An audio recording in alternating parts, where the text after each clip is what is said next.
চারিদিকে নবরূপে করে ধরা ঝলমল, সেই রব দেখে হয় আখিদয় সুশীতল, আখিদয় সুশীতল, আখিদয় সুশীতল। কেটে গেছে কত শীত নিশীতের দ্বিপ্রহরে, শিকল রপকারে সাজা রয়ে চরাচর।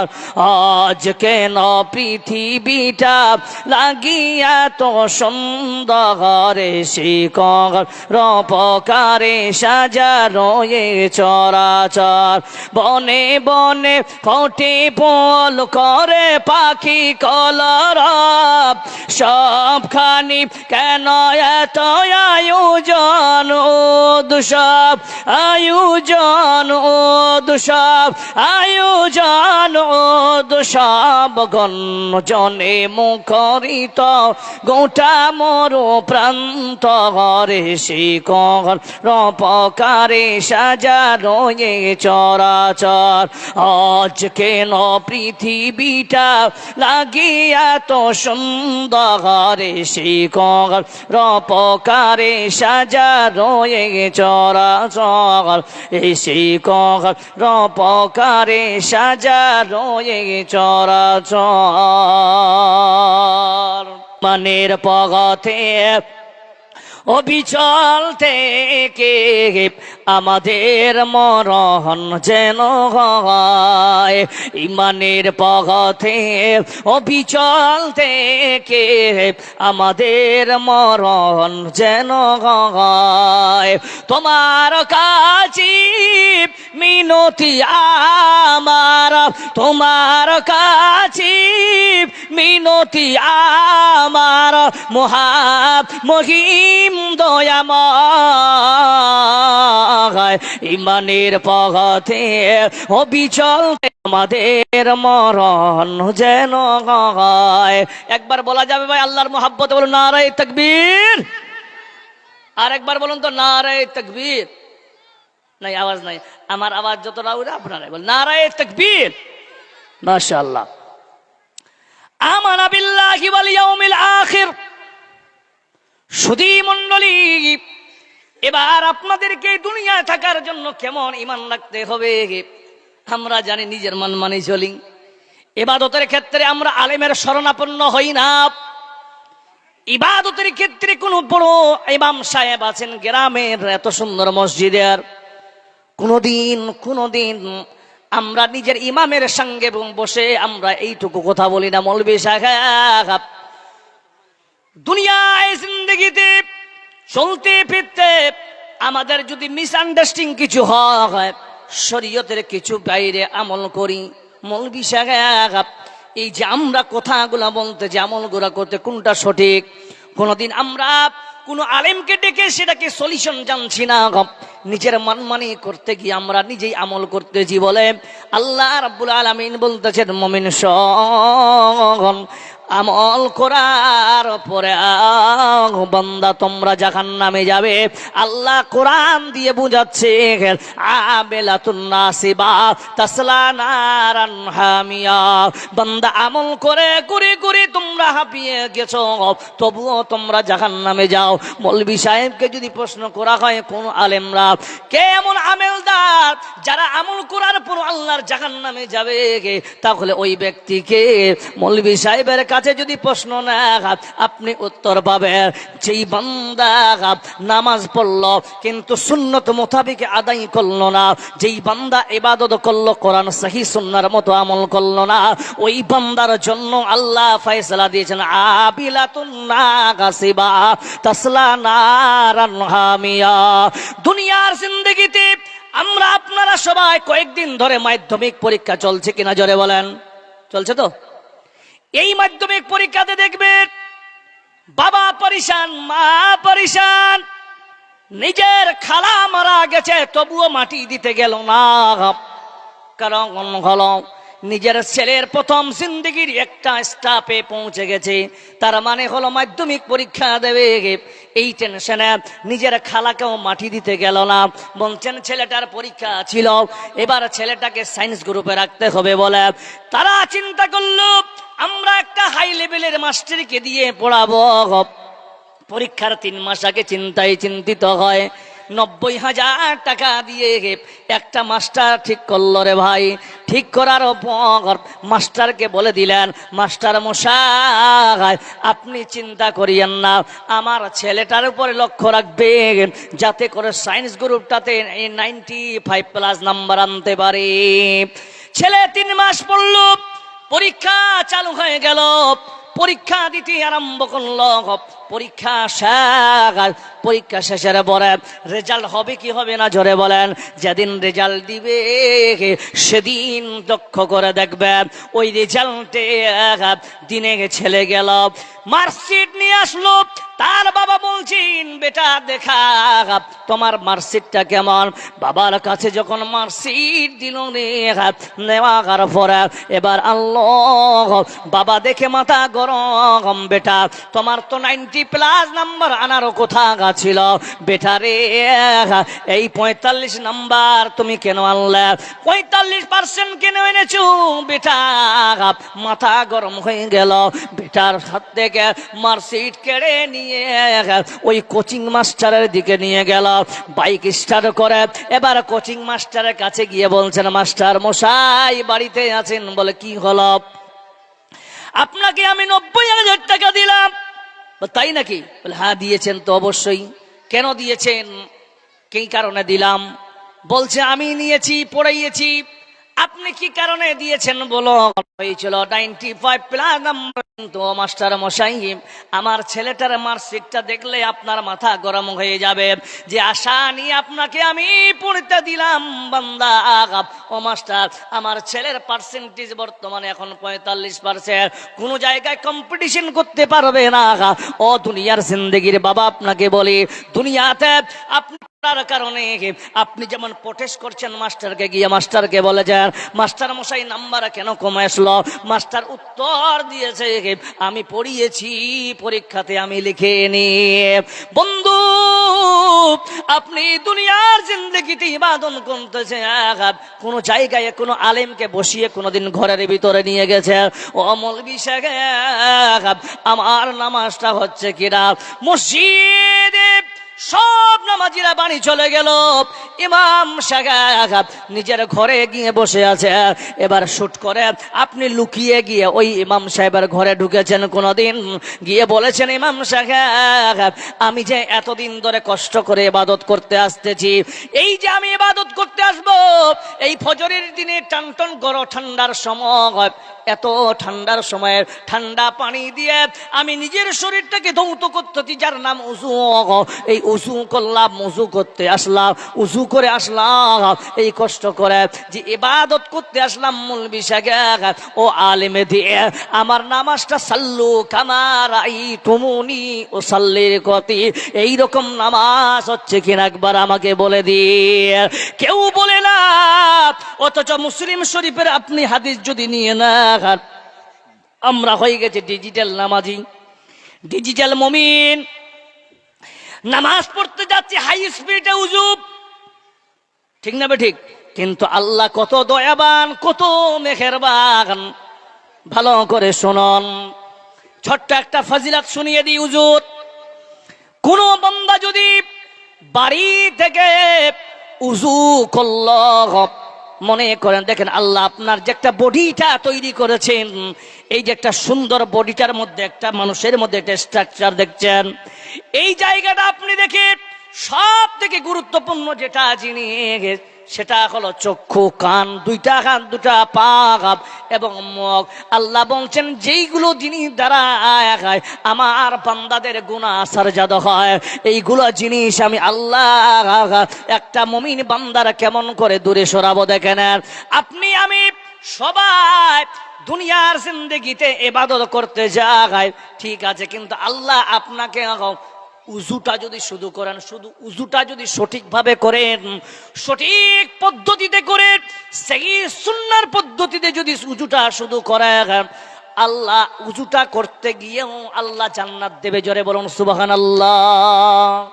আসছেন হাদিস, বান্দা হাতের তুমি জেনা করেছে বলে হ্যাঁ, মুখের জেনা করেছে বলে হ্যাঁ, তুমি চোখের জেনা করেছে বলে হ্যাঁ, তুমি সব গুনাহ করেছে বলে হ্যাঁ, ছোট ছোট সব জিনিস হয়ে গেছে।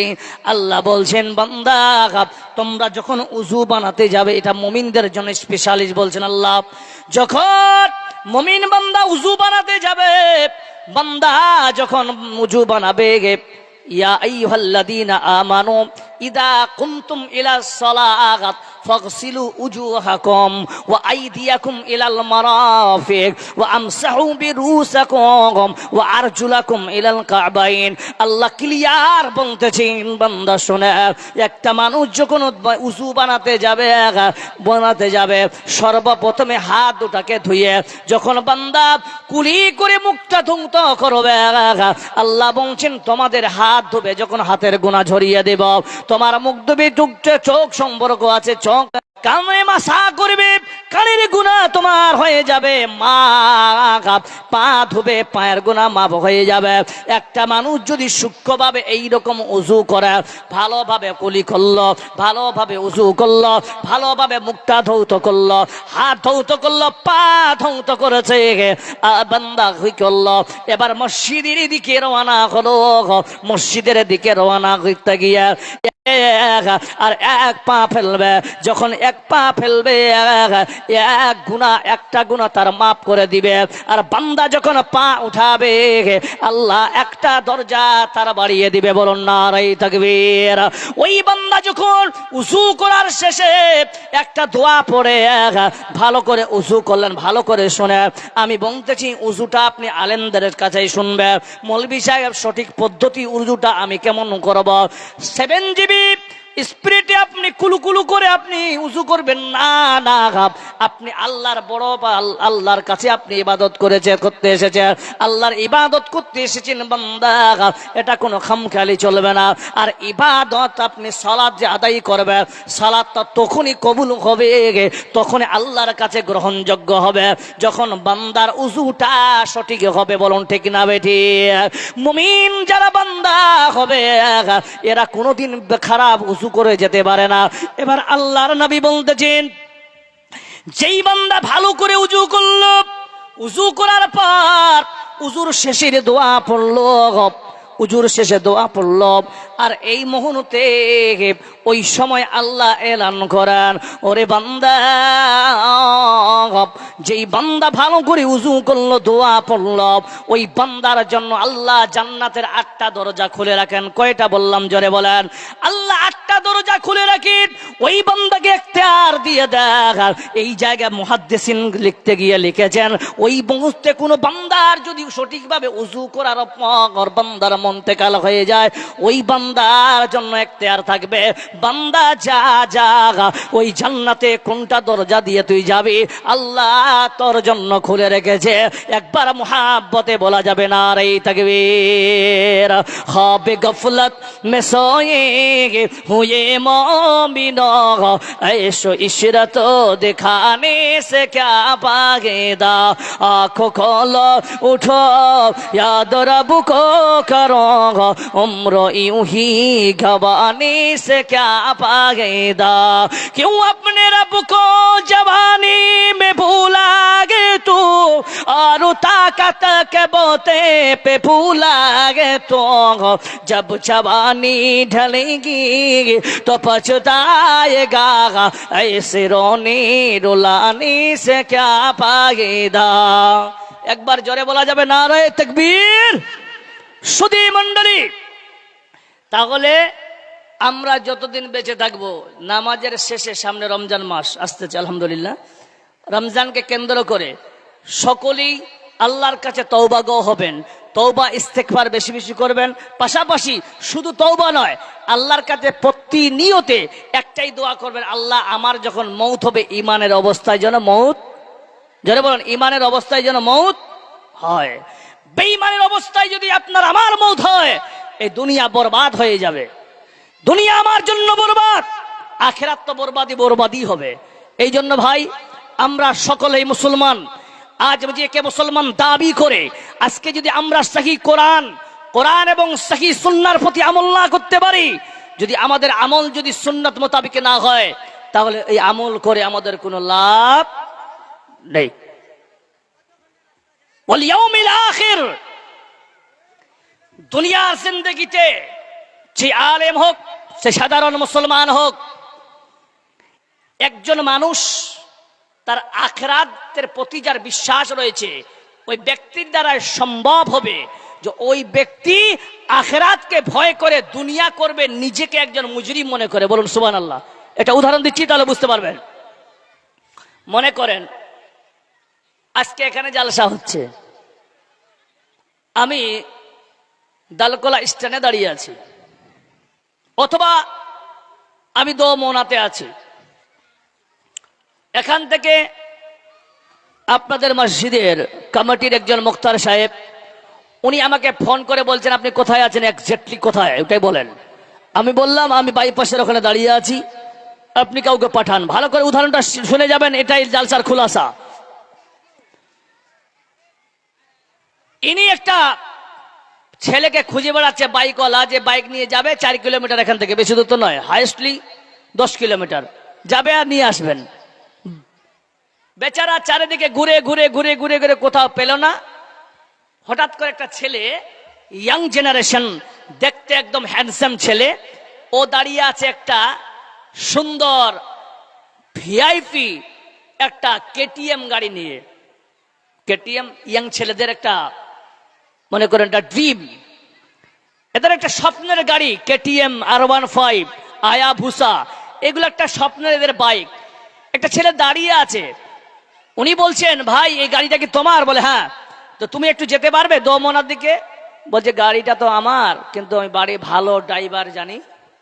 ভালো ড্রাইভার আমি নয়, নতুন নতুন গাড়ি চলতে শিখেছি, মৌলী সাহেবকে নিয়ে হাত পা ভাঙলে আমার দোষ, তাহলে করে আমি পারবো না। আপনাদের এলাকায় দেখবেন অনেক ছেলে এমন আছে যারা এর গাড়ি ওর গাড়ি চালিয়ে ভালো ড্রাইভিং পারে, আছে না? আর কেন বলেন তো? এইরকম একজন ছেলে ওই দিক থেকে আসতেছে। মৌলানা সাহেব বলছেন মৌলী সাহেব, ভাই শোনো তো। বলে কি, তুমি বাইক চালাতে জানো না? বলে হ্যাঁ জানি। তো এই কেটিএম গাড়িটা নিয়ে যেতে পারবে? বলছে অবশ্যই পারবো। যখন বলছে এই কেটিএম গাড়ি, গরিব ছেলে জীবনে সাইকেল ছাড়া বাইক চালায়নি, ওই ছেলের একটা স্বপ্নের মধ্যে উদারতা মন চলে আসলো, মনটা প্রফুল্ল হয়ে গেল যে বাপ তো জীবনে গাড়ি কিনে দিতে পারবে না, তো এই গাড়িটা নিয়ে যদি আজকে আমার স্বপ্নের গাড়ি আজকে আমি পূরণ করব। অ্যাকচুয়ালি ওনার ভাষা হচ্ছে এটাই যে কেটিএম হোক বা R15 হোক, এমন একটা বাইক একে 100+ না চালালে মজা আসবে না। এ মনে মনে ভাবছে কলেজ মোড় পার করে উপর থেকে 100-র উপরে চালাবো, বাস এই মনে করে বলছে মৌলভী সাহেব আমি যাব আর কোটটাকে নিয়ে চলে আসবো। কোট মানে জ্যাকেটটাকে পরে চলে আসবো। আচ্ছা নিয়ে আসো, যাও। জ্যাকেট পরে আসলো। ছেলেটা মনে মনে ভাবছে আমি আজকে 100+ গাড়ি চালাবো। গাড়ি চালাতে গিয়ে যখন বাইকে উঠেছে, তার নেগেটিভ মাইন্ড নিয়ে নিয়েছে। কি নেগেটিভ? যে আমার অ্যাক্সিডেন্ট হতে পারে, আমার অ্যাক্সিডেন্ট হতে পারে। এই কথাটা যখন মাইন্ডে নিয়ে নিয়েছে, ব্রেনে ঢুকিয়ে দিয়েছে, ওই বান্দা 100 স্পিডে চালাবে? হ্যাঁ না বলেন? চালাবে? চালাবে না। কেন চালাবে না? কারণ ও মনে মনে ভাবছে আমার বাবা আছে, আমার মা আছে, আমার বোন আছে, আমার ভাই আছে, আমার যদি কিছু হয়ে যায়, একাই উপার্জন করার মতো একজন বান্দা বাড়িতে, বাকিগুলার কি হবে? এটা একটা দুনিয়াবি তার মাথায় একটা চিন্তাধারা। এবার দেখেন একজন মুমিন বান্দা, একজন মুমিন বান্দার ধারণায় সেম এইভাবে হবে যে দুনিয়ার জিন্দেগিতে এরা চলবে নিজেকে একজন মুজরিম মনে করে, একজন অপরাধী মনে করে। একজন বান্দা নামাজ পড়লো, জোহরের নামাজ পড়ে তার নেগেটিভ মাইন্ড ঢুকে গেছে যে আমার জোহরের নামাজ কবুল আল্লাহর কাছে করাতে পারেনি বা হয়নি। ওই বান্দা আসরে ঢুকে যাবে, যাবে কি যাবে না? জোরে বলেন। আসর পড়বে, আবার নেগেটিভ হবে যে আমার আসরের নামাজ কবুল হয়নি। সঙ্গে সঙ্গে বান্দা মাগরিবে ঢুকবে, মাগরিবে মনে করবে আমার কবুল হয়নি। ইশায় ঢুকবে, ইশারে নেগেটিভ ভাববে আমার কবুল হয়নি। তাহাজ্জুদে উঠবে, তাহাজ্জুদে শান্তি পাবে না, কারণ নিজেকে মুজরিম ভেবেছে। আল্লাহ বলছেন বান্দা তো নেগেটিভ ভাবতেই যা, আমি পজিটিভ দিতেই থাকবো। জোরে বলুন নারে তাকবীর। কারণ আর দুনিয়া ও সিজনুল লিল মুমিনিন, এই দুনিয়া হচ্ছে ইমানদারের জন্য একজন জেলখানা, আর জেলখানা ও থাকবে ওরা যারা আসামি। আমরা এখন বর্তমান আসামির মতো দুনিয়ায় বসবাস করব। মুমিন মুসলমানদের কিন্তু আজাদি নেই। আছে আজাদি আমাদের? আছে ভাই আজাদি? যদি আমাদের আজাদি থাকতো, আমাদের মধ্যে যদি আজাদি থাকতো, আমরা দারু খেতাম, আমরা প্রত্যেক কোরআনের বিপক্ষে আমল করতাম। কিন্তু যেহেতু কোরআন আমাদের সামনে বলছে তোমাদের কোনো আজাদি নেই, তাহলে আমরা কোরআন এবং সেই সুন্নাহর প্রতি আমল করে চলবো। এর নাম হচ্ছে ইমানদার। জোরে বলুন সুবহানাল্লাহ। ভাই এবার প্রশ্ন এখানে আসে, মৌলানা সাহেব আপনি যে বলছেন, তাহলে আমাদেরকে চলতে গেলে আমাদের কাকে লাগবে? একজন সাপোর্টিং তো লাগবে অবশ্যই। আল্লাহ অনেক রকমের সাপোর্ট বলেছে, তার মধ্যে একটা সাপোর্ট বর্তমানে বেঁচে আছে, উলাইকা মা'আন নাবিয়িনা ওয়া সিদ্দিকিনা ওয়া সালিহিন। অনেক আছে, কিন্তু একটা ওইগুলা নেই এখন বর্তমানে। এখন আছে কি? আল্লাহ বলছেন ইয়া আইয়ুহাল্লাযীনা আমানু ওয়া কুনু মা'আস সাদিকিন। এই ইমানদারেরা শোনো, মনে রাখিও এই দুনিয়াতে তোমাদের কেউ নাই, যদি থাকে তাহলে সত্যবাদীদের সঙ্গে তোমরা থাকো। আর সত্যবাদীকে যারা কোরআন বুঝে এবং হাদিস বুঝে এদের সঙ্গে তুমি থাকো। এটা আলেম হতে পারে, আবার আলিম না হয়, বান্দা আলেমের মতো হয়, ঘুরে বেড়াচ্ছে। আলেমরা এই যে জান্নাত যাবে জি না, আলেমেরা আমরা ভুল করে থাকি, কিন্তু শুনে আলেমেরা আমরাও জানি কিন্তু আমল করি না। কিন্তু আল্লাহ বলছেন সত্যবাদীদের সঙ্গে থাকো, কারণ হলো সত্যবাদী এমন একটা চ্যাপ্টার তোমাকে সঠিক রাস্তা দেখিয়ে দিতে পারে। কেমন রাস্তায় চলবে? আল্লাহ সূরা ইউসুফের 108 নম্বরে বলছে কুল হাযিহি সাবিলে। আল্লাহ বলছে এটাই আমার রাস্তা, এটাই আমার রাস্তা। কুল হাযিহি সাবিলি, বান্দা এটাই আমার রাস্তা, এই সোজা রাস্তাটাই চলবা। আঁকা বাঁকা রাস্তা অনেক দেখতে পাবে রে, অনেক তোমাকে নিয়ে যাবে টিভির দিকে। কেউ তোমার বন্ধু আসবে, তারা তোমাকে নিয়ে যাবে জেনার দিকে, কেউ নিয়ে যাবে দারুর বাড্ডাখানায়, কেউ নিয়ে যাবে লটারি খানায়, কেউ নিয়ে যাবে আজান দিয়েছে মুয়াজ্জিন তখন বলছে কালকে নামাজ পড়তে পারবে। এইরকম শয়তানি মনোবৃত্তির মানুষ তোমাকে ডাকবে। আল্লাহ বলছেন বান্দা যখন মুয়াজ্জিন আজান দেবে, আল্লাহু আকবার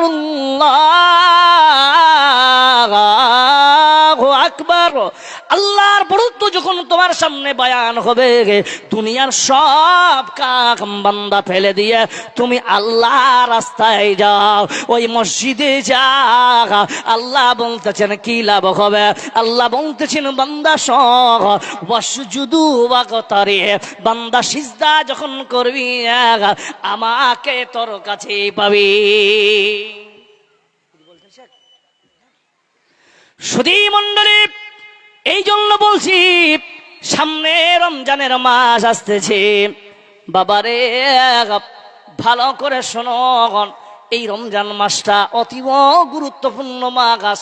আমরা যদি সঠিকভাবে এটাকে পর্যবসিত নিজের জীবনে করতে পারি, বন্ধু মনে রাখবেন আল্লাহ এই রমজান মাসটাকেও আপনাকে বরকত দিয়েছেন, বরকত মাস দিয়েছেন, সবকিছু ঠিক আছে। কিন্তু বন্ধু আমরা অনেক মানুষ আছে এই রমজান মাসে রোজা রাখবো, এই রমজান মাসে নামাজ পড়বো, এই রমজান মাসে তারাবি পড়বো, এই রমজান মাসে ঠেলাঠেলি করবো, এই রমজান মাসে সব করে রমজানের পর সব হাওয়া হয়ে যাব। এইরকম ইবাদতের কথা আল্লাহ বলেন না। ও মুসলমান শোনেন, আল্লাহ এই জন্য দ্বিতীয় স্টেপে বলছে ও আমানা বিল্লাহি ওয়াল ইয়াউমিল আখির, যারা আখিরাতের প্রতি বিশ্বাস রাখবে ওরা কোনোদিন আল্লাহর আইনের বাইরে আমল করবে না। সুধী মণ্ডলী, এবার আসে 2 নম্বরে হলো কেমন আখিরাত। আল্লাহর ওই আখিরাতে হাসরের ময়দানে স্মরণ করুন কেমন হবে। আল্লাহর নবীর হাদিস শুনুন, তুদনা শামসু ইয়াউমাল কিয়ামাতি।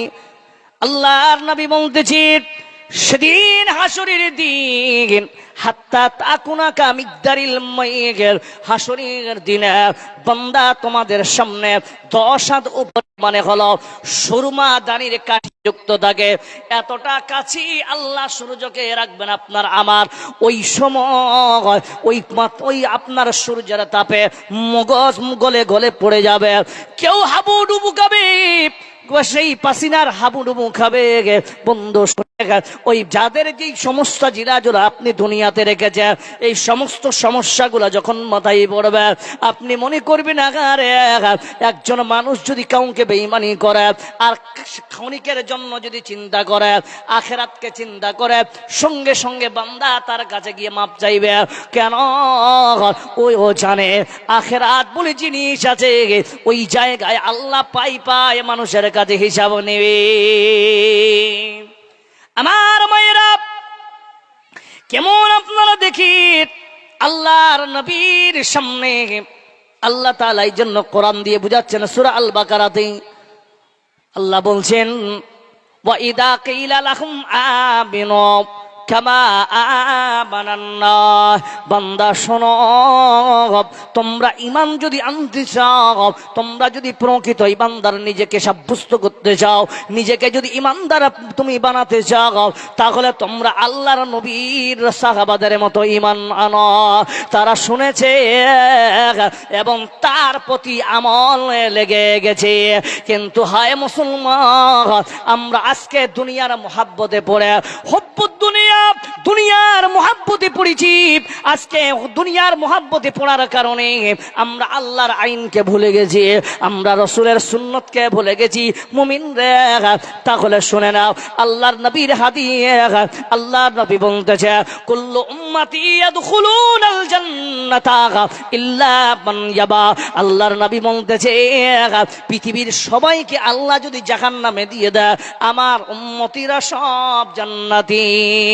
देखे जा तू कुरान में मोहताराम, देखे जा तू कुरान में मोहताराम, मुस्तफा की उम्मती खैरुल उमाम। সুধী মণ্ডলী, আপনাদের এলাকায় হোক বা আমার এলাকায় হোক, কেন এইগুলা কথা বলছি? কারণ আপনাকে অনেকে গায়ে লাগতে পারে। এবার আসেন একটা উদাহরণ দিয়ে বলছি, এবার এই উদাহরণটা আরো কড়া হবে। আপনাদের এলাকায় এই জন্য বলছি, কেউ বলছিল আমাকে হেরমলি সাহেব একটু মেয়েদের ব্যাপারে বলেন। আমি বলছি আমি মেয়েদের ব্যাপারে বলা ছেড়ে দিয়েছি, আগেই পর্দার বিষয়ে বলা ছেড়ে দিয়েছি। শুনে রাখেন, একজন মেয়ে সে যদি বেপরদায় চলে, মেয়েটা হলো আপনার বেটি বা আমার বেটি, আমার বেটি যদি বেপরদায় চলে, তাহলে আপনি আপনার বেটি যদি বেপরদায় যায়, কোনদিন এখানে বড় বড় আলেমেরা বসে আছেন, ইনাদের ছাত্র হওয়ার যোগ্য আমার নেই। আমি কোনো বড় বক্তা নয়, কোনো বড় মৌলবি নয়। বন্ধু মনে রাখবেন, আপনাদের মেয়ে যদি জাহান্নামে যাক বেপরদার কারণে, কোনো মৌলবি জাহান্নামে যাবে না। কারণ কি রে ভাই, আপনার স্ত্রী বেপরদায় থাকবে, আপনি জাহান্নামে যাবেন। আপনার মেয়ে যদি বেপরদায় হয় জাহান্নামে যায়, আপনাকে জাহান্নামে যেতে হবে। কারণ হাদিস এসেছে, একটা মেয়ে যদি জাহান্নামী হয়, 4 জন পুরুষকে জাহান্নামে নিয়ে যাবে। মারে বেটি রে, ও আমার বাপ কাকা, ভালো করে শোনেন, আখিরাতের কথা নিয়ে গিয়ে বললাম যে বন্ধু, আজকে আপনার এলাকায় মনে করেন, আজকে আপনাদের এলাকায় আজকে জালসা হচ্ছে। এই জালসাতে রাত 1টার সময় হঠাৎ হইচই আরম্ভ হয়ে গেল। কি হয়েছে? আমরা সঙ্গে সঙ্গে করলাম কি জানেন? যে কিছু হয়নি মৌলভী সাহেব, ছেলে মেয়ে ধরা পড়েছে। বলুন ঠিক না বে ঠিক? এই জায়গায় দেখেন, ছেলে মেয়ে ধরা পড়েছে। আমরা মুসলমান কত আবেগী, ছেলে মেয়ে ধরা পড়লো, ঠিক আছে, ধরতে ওটা হতেই পারে রে ভাই, ভুল ব্যতিক্রমে। এবার এলাকার কিছু ইয়াং জেনারেশন, এরা নিজেকে বাহাদুর মনে করি ফেসবুকে আপলোড দিচ্ছে ছেলে মেয়েদের ফটো। বলুন ঠিক না বে ঠিক? দেয় কি দেয় না? ও মুসলমান, আল্লাহ নবীর হাদিস শুনুন, কাউরে আয়েব আপনাকে ওপেন করতে হয় না। কাউকে আপনি দেখেছেন কোনদিন কাউরে আয়েব আপনি ওপেন করবেন না। আপনি কোন মুমিন বান্দার যদি একটি আয়েব গোপন করেন, আল্লাহ 70টা আয়েব আপনার গোপন করে রাখবে। আজকে গ্রামের সবাই এসে ইয়াং ছেলেরা বলছে দাঁড়া, দুইজন ছেলে মেয়েকে হাত বেঁধে দিল বান্দার পর, এবার ভিডিও শুরু করলো। কেউ নিয়ত করলো আমার ভিউ বাড়বে। ও যুবক তুমি শুনে নাও, তুমি ও একজন বেঈমান বাটপার হয়ে গেলে, তোমার টাকাটা হারাম হয়ে যাবে রে। কারণ তুমি আয়েব তুমি ওপেন করেছ, তোমার আল্লাহ দুনিয়াতেই সাজা দিতে পারে। দেখবেন যেই বান্দা যার আয়েব বয়ান করে আল্লাহ ওই গুনাহতে ওই বান্দাকে লিপ্ত করে দেয়। এবার আসে আপনি ফেসবুকে আপলোড দিয়ে দিলেন, ঠিক আছে, অনেক মানুষ খারাপ কমেন্ট করলো যে ভূষামণির পাশে একটা গ্রাম ছিল বছর, ওই গ্রামে জালসার দিনে এইরকম ঘটেছে বলে দুইজন ছেলে মেয়ে ধরা পড়ল। ঠিক আছে, রাত 3টার সময় জালসা শেষ, সব আপন বাড়ি চলে গেল। ও মুসলমান আপনাকে বলি, আমরা কোন জায়গায় আছি রে বাবা? আজকে এই এলাকায় মাদ্রাসার কোনো কমি নাই। আমাদের পাশে যিনি বসে আছেন শেখ গিয়াসউদ্দিন সাহেব, ইনি একজন প্রতিষ্ঠানে একজন মালিক। আমার পিছনে আব্দুল্লাহ সাহেব বসে আছেন, আর অনেকগুলো আছেন। ইব্রাহিম পাশে আজ ইব্রাহিম রিয়াজি সাহেব আছেন, মতিউর রহমান মুতাল্লিম মাদ্রাসা। এই এলাকায় এতগুলো বড় বড় প্রতিষ্ঠান আছে, মনে রাখবেন। আজ প্রতিষ্ঠানওয়ালাদেরকে দেখি আমরা হিংসা বিবাদ করি বাবা। না না, আপনাকে বলছি রে বাবা, এই চায়ের দোকানে বসে বসে ও কেরম চলছে ওরম চলছে, মনে রাখিও যারা কোরআন হাদিসের সঙ্গে সম্পর্ক রাখবে আল্লাহ ওদেরকে দুনিয়ায় সম্মান দিবে। বলুন সুবহানাল্লাহ। কেন বন্ধু? হাদিস প্রমাণ আছে, খায়রুকুম মান তাআল্লামাল কুরআন ওয়া আল্লামাহু। সবথেকে ভালো হলো যারা কোরআন শেখে এবং শেখায়। আমরা দেখবে এই মাদ্রাসাগুলো হয়েছে অনেক আলেম ওলামারা পড়াচ্ছে, এরাও ভালো, আর যারা পড়ে তারা ভালো। এবার যারা পড়াচ্ছে যারা চলছে খাদিম হিসাবে কাম করছে, এদেরকে আল্লাহ ইজ্জত কেমন দেয়। হঠাৎ দেখবে গাড়ি নিয়ে বাইক নিয়ে ঘুরতেছে, 4 চাকা, কেউ না কেউ দিয়েছে, কারণ ওকে দিয়ে দেখিনি। জানেন এই বান্দা মাদ্রাসার একজন খাদিম, এর এখন বাইকের দরকার না, লম্বা রাস্তা তয় করতে হবে। এই জন্য ওই বান্দাকে কেউ না কেউ, আল্লাহর বান্দাকেও 4 চাকা গিফট করেছে। বন্ধুরে এবার আপনার গ্রামে একজন দেখেন আলেমের কদর কেমন। মেয়ে ছেলে ধরা পড়ল, খারাপ কাজ জিনা করতে গিয়ে ধরা পড়েছে। এবার রাত 3টার সময় আপনাদের এলাকার মেম্বার প্রধান সবাই আসলো ফয়সালা করতে। ফয়সালা করলো কি, ছেলের বাপকে ডাকা হয়েছে বলে হাফ, ছেলের বাপকে ডেকে আনো। ছেলের বাপকে ডাকা হয় রাত 3টার সময় এসেছে ছেলের বাপ। ভাই আপনারা একটু ভিতরে ঢুকেন, ভিতরে ঢুকেন ভাই, ভিতরে ঢুকেন ভাই আমার। ও ছোট ভাইরা ভিতরে ঢুকো ভাই, আসো আসো। যারা দাঁড়িয়ে আছেন প্লিজ বসে যান ভাই। ভাই আমার বসো ভাই, বসো বসো। মাশাআল্লাহ মাশাআল্লাহ, একবার জোরে বলেন তো নারায়ে তাকবীর। এবার শুনেন, বিচার করলো আপনাদের এলাকার প্রধান বাবু, মেম্বার, মোড়ল, বুথ সভাপতি, যত ছোট মোটো নেতা, এরা বন ক্যামেরায় বিচার করলো কি, ছেলের বাপের কাছে 10 লাখ টাকা জরিমানা লে। এদিকে তাকান, নেই কি নেই না? হ্যাঁ না বলেন। ফয়সালা কি করলো যে 5 লাখ টাকা জরিমানা করতে হবে ছেলের বাপের কাছে। প্রশ্ন করেন আপনি 5 লাখ টাকা জরিমানা করলেন কেন? বলছে মেয়েটার জিন্দেগি বলে কথা আছে। বলো ঠিক না ঠিক? আপনারা বাংলা বুঝতে পারছেন তো? হ্যাঁ না বলবেন।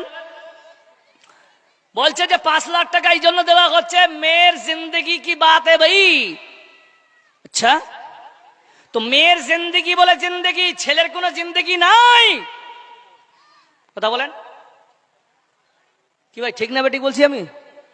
আচ্ছা, মেয়েটার যে আপনি 5 লাখ টাকা ছেলের বাপের কাছ থেকে নিলেন, আমি এখানে আপনাকে বলি, আমি তো বড় আলেম নয়, এখানে বহুত বড় বড় শেখ আছে। কোরআন তো দূরের কথা, হাদিস তো দূরের কথা, পৃথিবীতে এমন কোন কিতাব রচনা হয়নি যে কিতাবে লেখা আছে জেনা করে ধরা পড়লে জরিমানা করতে হবে। কথাগুলো বুঝে আসছে আপনাদের? বুঝে আসছে আমার কথাটা? আজকে শুনলেন, কান দিয়ে ভালো করে শুনুন, জেনা করে টাকা জরিমানা করতে হবে, এটা কোথায় আপনি ফয়সালা পেলেন? এই ফয়সালা হচ্ছে মানব রচিত ফয়সালা, কোরআনের কোনো ফয়সালা নয়। কোরআন বলছে বিবাহিতা মেয়ে আর বিবাহিত ছেলে যদি ধরা পড়ে, এদেরকে দুনিয়ায় কোনো থাকার অধিকার নেই। কথাগুলো বুঝে আসছে? বক্তা আসছে নাকি? আরে এত চেঁচামেচা করলে না আমি কিছু বুঝতে পারছি না। কেউ আমাকে গালি দিচ্ছে না, কেউ মারার জন্য তৈরি আছে, কিছু বোঝা যায় না। এদিকে তাকান। 5 লাখ টাকা জরিমানা হলো। আমি বললাম এটা কোরআন থেকে কোরআনের ফয়সালা নয়, এটা হাদিসের ফয়সালা নয়, এটা কোনো ফিকহি মাসলার কোনো মাসলার মধ্যে এই কিনা ফয়সালার কথা নেই। তাহলে আমরা নিজে নিজে করলাম। বলুন ঠিক না বেঠিক? আচ্ছা বলেন তো, এই ফয়সালাতে কোনো আলেম ছিল? মৌলানা গিয়াসউদ্দিন সাহেব ছিলেন?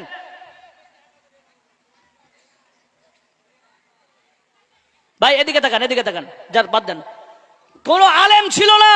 যাকে আমরা ভোট দিয়ে জিতিয়েছি সে আজকে ফয়সালা করতে এসেছে। বা ঠিক আছে, করেছেন ফয়সালা, বল করেন, আলহামদুলিল্লাহ।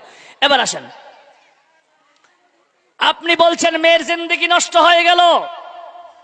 আমি আপনাকে বলি, যদি কোনো অবিবাহিত ছেলে অবিবাহিত মেয়েও যদি কেউ জিনা করে, এদের কোরআনের ফয়সালা আসে 100 কোড়া। যেহেতু আমরা গণতন্ত্র দেশে বাস করি, এই জায়গায় এই আইন আমরা লাগু করতে পারি না। তাহলে যেহেতু আইন আমরা লাগু করতে পারি না, তাহলে আমরা 5 লাখ টাকা লাগু করতে পারি, তাই তো? তাহলে এর বিকল্প তো কোনো মাসলা আছে। তাহলে এই মাসলাগুলো কে বলবে? এটা কোনো প্রধান বলতে পারবে না, কোনো মেম্বার বলতে পারবে না, কোনো এমএলএ বলতে পারবে না, কোনো এমপি বলতে পারবে না। বলবে একজন আলেমে দ্বীন। জোরে বলুন ঠিক না বেঠিক? কিন্তু আজকে আমরা আফসোস, সাদ আফসোস, আজ আমরা এই সমস্ত কাজে আমরা আলেমে দ্বীনকে ডাকি না। আমরা আলেমদেরকে বানিয়েছি নামাজ পড়ার জন্য, সমাজের লোক।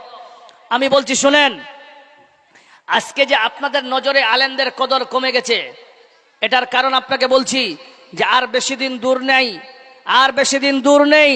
নিজের বাপের জানাজা পড়তে গেল, যে আজকে আমাকে ভাড়া করে নিয়ে এসছেন এখানে টাকা দিয়ে, আপনার বাপের জানাজা পড়ার জন্য একদিন এমন হবে যে আপনার বাপের জানাজা পড়ার জন্য ভাড়া করে মুলবি আনতে হবে। কথাগুলো বুঝে আসছে আপনাদের? এবার আপনাকে বলি যে 5 লাখ টাকা জরিমানা হলো, এই টাকাটা কি মেয়ের বাপ পুরোটাই পায়? হ্যাঁ না বলেন, পায় পুরোটাই? পায় না। 3 লাখ টাকা পায় কে? নেতারা। আর 2 লাখ টাকা পায় শুধু মেয়ের বাপরা। বলুন ঠিক না বেঠিক? এবার আপনাকে বলি, এই জিনার টাকা খাওয়া আর বেশ্যাখানার টাকা খাওয়া দুটাই সমান, মনে রাখবেন। এই রকম যদি আপনাদের এলাকায় কোন নেতা বিচার করে, যেই বিচারটা শরীয়তের সম্মতি দিবে, এই বিচারটার মধ্যে যদি কোনো আলেমের ফয়সালা না থাকে, তাহলে এই রকম নেতাদের, এই রকম বিচারকদেরকে এলাকা থেকে ঝাঁটা পিটা করে বের করতে হবে। বলুন ইনশাআল্লাহ। 2 হাত খাড়া করে বলেন ইনশাআল্লাহ। পারবেন না, কারণ হক কথা বলার মধ্যে আপনার কিছু নাই। আপনারা ভাবছেন যেরম চলছে সেরম চলুক, জান্নাত পাবোই। জি না, জান্নাত আপনার বাবার আমার বাবার কোনো ইয়ে নয়। প্রিয় ভাই, এই জন্য বলি যে আজ এই দুনিয়াতে থাকার জন্য আমাদেরকে কোরআন এবং সহিহ সুন্নাহর প্রতি আমল করতে হবে। পাশাপাশি এই মসজিদকে আমরা বানিয়েছি, এই মসজিদকে বানাচ্ছি রোটে, এই মসজিদকে আমাদের নির্মাণ করতেছি, এটাও ঠিক। কিন্তু মসজিদ যদি আবাদ না করি, যেই টাকা আপনি মসজিদে দান করবেন, যেই অর্থ আপনি মসজিদে দিবেন, মনে রাখবেন ভাই, মনে রাখবেন বাপ, মনে রাখবেন চাচা, যে আপনারা এই যারা আবাদ না করলে এই মসজিদ আপনার জন্য বদদোয়া করবে, মনে রাখবেন। এই জন্য আপনাদের কাছে বিশেষ অনুরোধ, সকলে 2 হাত খাড়া করে বলেন, 2 হাত খাড়া করেন, সবাই 2 হাত খাড়া করেন। মাশাআল্লাহ। বলুন আজ থেকে আর নামাজ ছাড়বো না। জোরে বলেন ইনশাআল্লাহ। নামাজ ছাড়বো না, রোজা ছাড়বো না। এলাকায় কোরআনের বাইরে যদি কেউ আমল করে, কোরআনের, আমি এই জন্য বলি প্রত্যেকটা গ্রামে গ্রামে এখন মোড়ল যাকে বানিয়েছেন, ওই মোড়ল নামাজ পড়ে না। যেই যাকে আপনি মোড়ল বানিয়েছেন, ও বিড়ি কর, সিগারেট কর, গুটখা খর, এগুলা নয়। একজন এত সৈয়দ মানুষকে বানান, একজন শিক্ষিত ইসলামিক কালচারের মানুষকে বানান, যারা যেই মানুষটা ধর্ম পূর্ণাঙ্গ ভাবে বুঝে। বলুন ইনশাআল্লাহ। এক ফয়সালা করবে। আপনি সামনে চাকুলিয়াতে নিয়ে যান, আপনার ইতিহাস আমি বলছি, সামান্য চাকুলিয়াতে চলে যাবেন, ওই একটা গ্রাম আছে, নামটা আসছে না, বিজলিয়া পাশে, ওখানে ওরা আইন করেছে যারা নামাজ পড়বে না তাদের আমরা জানাজায় শরীক হতে দেব না। হঠাৎ করে 3 মাস আগে একজন ব্যক্তি তার 3টা ছেলে ছিল, তার একটা ছেলে নামাজ পড়ে, 2টা ছেলে নামাজ পড়লো না। 2 থেকে 2.5 মাসের আগে তার মা মারা যায়। গ্রামের মোড়ল এসে বলেছে, যদি আপনার ছেলে অংশগ্রহণ করে আমরা পুরো গ্রামে জানাজায় শরীক হব না, তোমার জানাজা তুমি কাকে দিয়ে পড়াও। লাস্টে কি ফয়সালা হলো জানেন? এরা যাবে না, কিন্তু মা বলে কথা। লাস্টে কি করলো? মায়ের জানাজায় গিয়ে দাঁড়িয়ে জাহু হাউ করে কান্না করেছে। ওরা বলছে ঠিক আছে আমরা মেনে নিতে, জানাজা তবুও পড়তে দেয়নি। 3 মাসের মধ্যে সিকিউরিটি থাকলো, 3 মাসে পাক্কা যদি নামাজি হও তাহলে নেক্সটে তোমার আত্মীয় স্বজনের কেউ জানাজা পড়লে তুমি শরীক হতে পারবে। এইরকম আমাদের মুসলমান আমরা এক ইউনিটি একটা হব, একটা ইউনিটির পাওয়ার দেখুন। আমরা যদি কমপক্ষে ইসলামিক কালচারটা যদি এক জায়গায় রেখে থাকি তাহলে ইনশাআল্লাহ আমরা পারবো এবং আমাদের সহজ সরল ভাবে জান্নাতে যেতে পারবো বলে ইনশাআল্লাহ আল্লাহর কাছে দোয়া করি। আল্লাহ যেন আমাদেরকে সবাইকে সামনে রমজান মাসকে কেন্দ্র করে এই যারা নামাজ ধরবেন, যারা ইবাদত শুরু করবেন, যতদিন মওত পর্যন্ত আমাদের ইবাদত যেন না ছোটে। আল্লাহ এটাই কোরআন দিয়ে বলছেন, ওয়াবুদু রাব্বাকা হাত্তা ইয়াতিয়াকাল ইয়াকিন। তোমরা আল্লাহর ইবাদত করতেই থাকো কতক্ষণ, যতক্ষণ না তোমার মওত আসে। বলুন ইনশাআল্লাহ, সবাই ইনশাআল্লাহ বলুন। নামাজ আর ছাড়বো না, যাকাত দিব, ওসর দিব, আলেম ওলামাদেরকে সম্মান দিব, এক অপরকে সম্মান দিবেন। যে সম্মানের কথা একটাই বাক্যে উচ্চারণ করে সালাম আদান প্রদান করুন। ইনশাআল্লাহ এক অপরের সঙ্গে মহব্বত বাড়বে, ভ্রাতৃত্ব বজায় থাকবে। আল্লাহ তাআলা আমাদেরকে সবাইকে বলা শোনা থেকে তার প্রতি বেশি আমল করা তৌফিক রাখা যাবে। আমিন। ওয়া আখিরু দাওয়ানা আনিল হামদুলিল্লাহি রাব্বিল আলামিন। আকুলু কাওলি হাযা ওয়াস্তাগফিরু লিল ওয়া লাকুম লিসাইরিল মুসলিমিন ওয়াস্তাগফিরু ইন্নাহু গফুরুর রহিম। আস্তাগফিরুল্লাহ। আসসালামু আলাইকুম ওয়া রাহমাতুল্লাহি ওয়া বারাকাতুহু।